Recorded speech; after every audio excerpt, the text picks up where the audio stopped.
সামনে চেকিং চলছে, খুব সুন্দর করে দেখে কি অবস্থা। আমার করাইছে গাড়িতে। আসসালামু আলাইকুম ভিউয়ার্স, নতুন একটি ভিডিওতে আপনাদেরকে জানাই স্বাগত। ভিউয়ার্স, আজকে আপনাদেরকে আমি দেখাবো যে আমার আর কি সাথেও ঘটছে ওই রকমই আর কি, কিভাবে বাইকের যদি আপনাকে চেকিং করার জন্য বা কাগজপত্র দেখার জন্য যদি বাইক কর্তব্যরত সার্জেন্ট অথবা পুলিশ আপনাকে দাঁড় করায়, তাহলে কোন কথাটা বললে খুব সহজেই আপনি সময় লাগবে না বেশি, আপনাকে ছেড়ে দেবে। এটা আর কি আপনিও নিজেও দেখতে পারবেন, আমার সাথে মোটামুটি হয়েছে।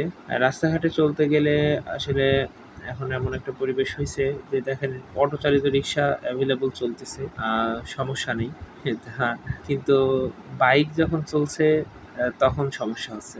বাইকের জন্য আসলে যেখানে রুলস আছে সেই জায়গায় প্রয়োগ হচ্ছে, কারণ রিক্সার জন্য তো কোনো রুলস নেই, সেটা আর তো আর প্রয়োগ হচ্ছে না। যাই হোক, আমাকে যখন দাঁড় করায় আমি কি কথা বলেছি আপনারা নিজে মুখেই শুনবেন। আমি এই তো একটু পরেই যখনই Agargaon metro rail station cross করলাম, মেট্রো রেল স্টেশন পার হয়ে যে এই সামনে চিনমৈত্রী সম্মেলন কেন্দ্র, ওর যেই সিগন্যালটা, ওই সিগন্যাল থেকেই আমাকে দাঁড় করাই। তারপরে আপনারাই আপনাদের নিজের কান দিয়ে শুনুন যে আমি কি বলছি আর তারা আমার সাথে কি করছে। সামনে চেকিং চলছে, খুব সুন্দর করে দেখে কি অবস্থা। আমার দাঁড় করাইছে গাড়িতে। পেপার সব কমপ্লিট। জি,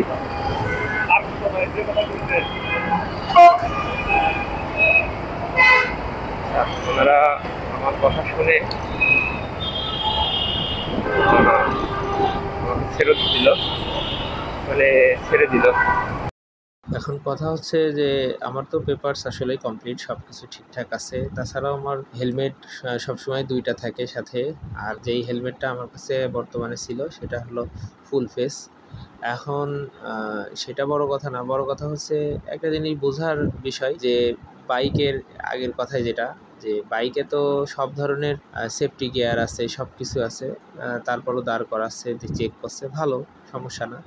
কিন্তু এই যে ব্যাটারি চালিত রিক্সা, ব্যাটারি চালিত যে রিক্সা বা অটো যেগুলো আছে, এটা তো মেন রাস্তাও চলতেছে, যেগুলার বৈধতা নেই, প্রচুর আকারে চলতেছে। ওনাদের ওই বিষয়ে কোনো চিন্তা করতেছে না। বাট মোটরসাইকেলের বৈধতা আছে, মোটরসাইকেলে কেস দিতে পারবে, এই জন্য মোটরসাইকেলের পিছনে মানে চেকিং চলতেছে। যা হোক, আমি ক্ষুদ্র মানুষ, বিষয়টা হঠাৎ করে মনে হলো বাইক চালাই। এর আগে ছোট্ট একটা সমস্যার কারণে আমাকে একটা কেস দেওয়া হয়েছিল। সেই কেসটা জায়গায় দাঁড়িয়েই বিকাশের মাধ্যমে আমি ভাঙাইছি 1041 টাকা মতো, এমন সময় লাগছিল। এখন এটা সকল বাইকের জন্যই, বাইকারের বিষয়, যদিও বাইকের শৃঙ্খলার জন্য দরকার আছে। যাই হোক, আজকের মতো ভিডিওটি এই পর্যন্তই। ভালো থাকবেন, আল্লাহ হাফেজ, আসসালামু আলাইকুম।